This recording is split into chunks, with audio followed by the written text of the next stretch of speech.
വ്യക്തിത്വ വികാസത്തിന് അടിത്തറ രൂപപ്പെടുന്നത് ജീവിതത്തിൻ്റെ പ്രാരംഭ ഘട്ടങ്ങളിലാണല്ലോ.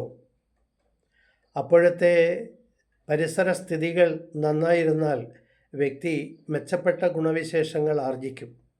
അല്ലാത്ത പക്ഷം ആനുപാതികമായ ന്യൂനതകൾക്ക് അയാൾ വിഷയീഭവിക്കും. ഈ വിഷയമാണ് ഇവിടെ പ്രതിപാദിതമായിട്ടുള്ളത്. ചോട്ടിലെ പദം, ചില്ലയിൽ പഴം.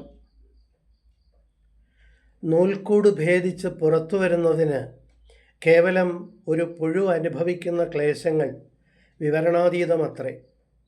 മൃതഭാവസദൃശമായ അവസ്ഥയിൽ നിന്ന് അനാകർഷകമായ രൂപലക്ഷണങ്ങൾ വെടിഞ്ഞ് സമ്മോഹന വർണ്ണാലങ്കാരങ്ങൾ അണിഞ്ഞ് വിലോലമായ ചിറകുകൾ കുടഞ്ഞ് ഒരു ഹ്രസ്വായുസിൻ്റെ സുമധുര സ്വാതന്ത്ര്യത്തിലേക്ക് പാറിപ്പടരുന്ന ശലഭം പിന്നിടുന്ന പരിണാമത്തിൻ്റെ നോവുകളും വേവുകളും എത്രയാണെന്ന് ആരറിയുന്നു? ഇത് അനിവാര്യമായ ഒരുതരം ആത്മപീഡനത്തിൻ്റെ സാക്ഷ്യമാണ്, അതിശയകരമായ ഒരു പാകപ്പെടലിൻ്റെ ദൃഷ്ടാന്തവും.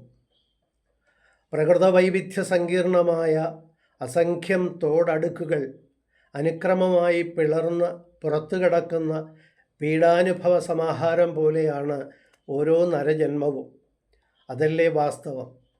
ജീവിതത്തെ യഥാവിധിയുള്ള സുഫലാലങ്കൃത സങ്കേതമാക്കുവാനായാൽ അതിലേറെ ആഹ്ലാദകരമായി മറ്റെന്താണുള്ളത്?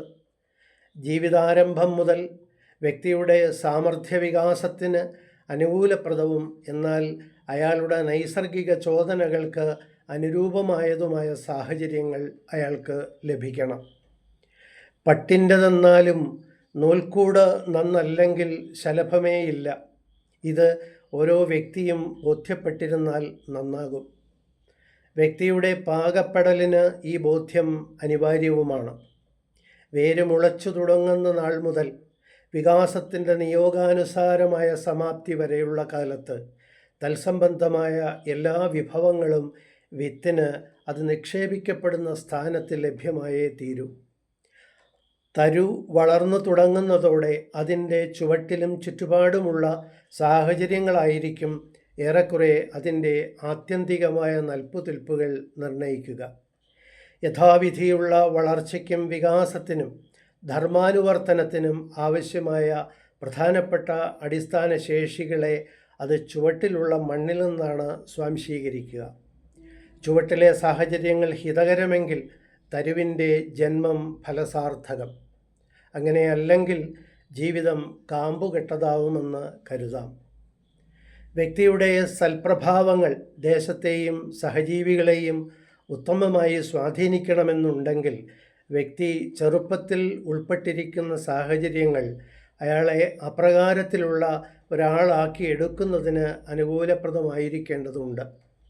വ്യക്തിയുടെ ഗുണദോഷ സ്വഭാവങ്ങളുടെ രൂപീകരണത്തിൽ ചെറുപ്പത്തിൽ അയാൾ ഉൾപ്പെട്ടിരിക്കുകയും പരിപാലിക്കപ്പെടുകയും ചെയ്യുന്ന രീതികൾക്ക് വലിയ പങ്കാണ് ഉള്ളത്.